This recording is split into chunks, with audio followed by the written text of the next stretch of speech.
All right, they are here. I got my shrimp in today.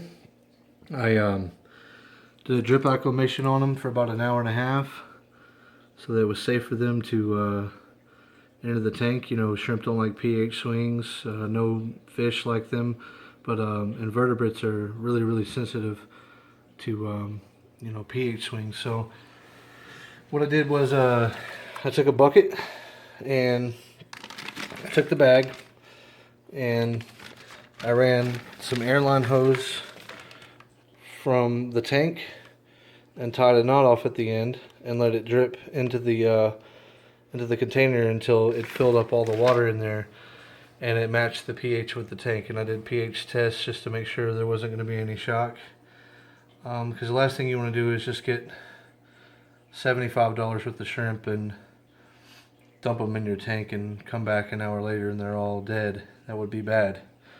So but yeah, this is my first time keeping shrimp, so wish me luck with this. My flame moss came in. I got a little sheet of it. I put it back there in the corner, and the shrimp came with 2 of those little moss balls. I ordered them off Amazon.com, and they were like $65 with shipping and everything to my house, which wasn't bad. I mean, you know, like $2, $3 a piece in the fish store. So I figured that's like 150. Why not buy them in bulk and get a lot of them? Because I plan to get a large colony started in this tank, and give them away to some friends. Maybe bring them back to the pet store for some store credit. So I dropped some little shrimp food in here, and but yeah, everything's looking pretty good. It's the day before the trim, so everything's kind of bushy right now on the tank, but it's still doing pretty good. I'm looking forward to doing the trim tomorrow, getting it all cleaned up.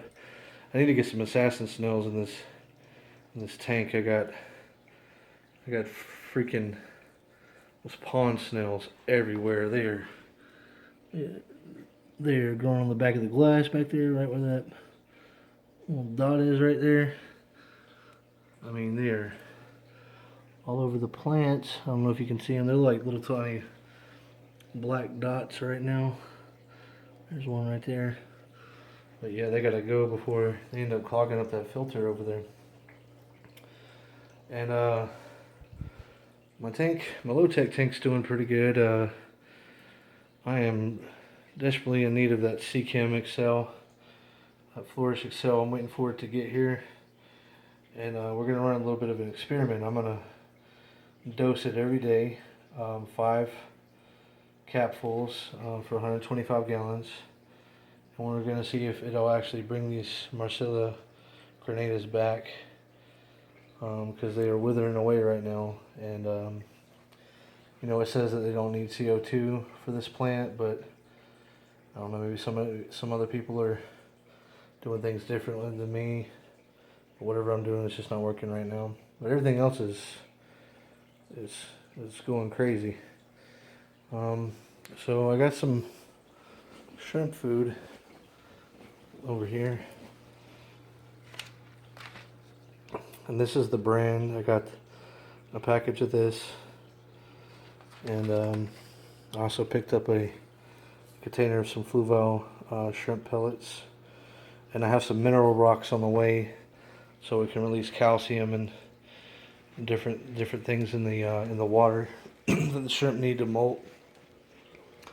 It's important to give them what they need. I did a little bit of research, and hopefully everything works out on my new cherry red shrimp tank.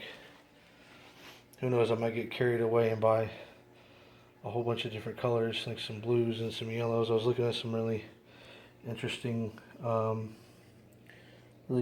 type of shrimps that they have on Amazon that you can purchase.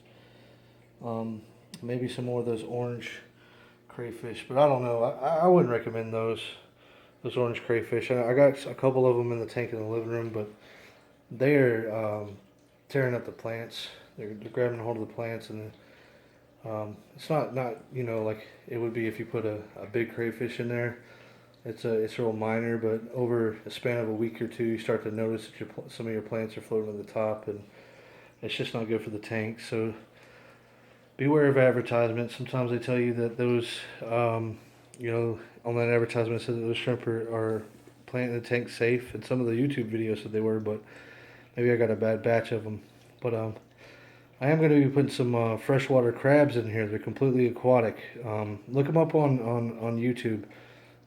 They're pretty cool, and they're definitely shrimp friendly. They're not going to kill the shrimp or anything, and they're omnivores. They eat detritus and plants and stuff like that. And I thought it would be a cool addition to put something that, you know, most other people don't have in their tanks. And I'm going to do the fish last. I'm going to let the colonies of these shrimp grow up, and you know, I'm going to focus more on this tank right here because I got some expensive fish to buy for it. I got some geophaguses to get and some rams and quite a few fish. So I'm gonna just stick with the shrimp in for right now. Never had a shrimp tank before, but it looks like a lot of fun, and you know, I think it would be good for this tank because they're gonna clean up a lot of the dead plant matter and whatnot in here. And you know, if I have only shrimp in here for right now, I won't have to do as much water changes, just 10% a week or every 2 weeks for that matter. But yeah, let me know what you guys think, you know, about the new shrimp. You know, a lot of them came in a little white color, like there you said, clear guy, like over here. They're all clear. Maybe they need to eat some red pigmented food to get their color up. But we'll see. We'll see how they do. I'll do another update tomorrow and tell you how all the shrimp are doing in the tank, and we'll see if they all make it. Hopefully they will. All right, peace.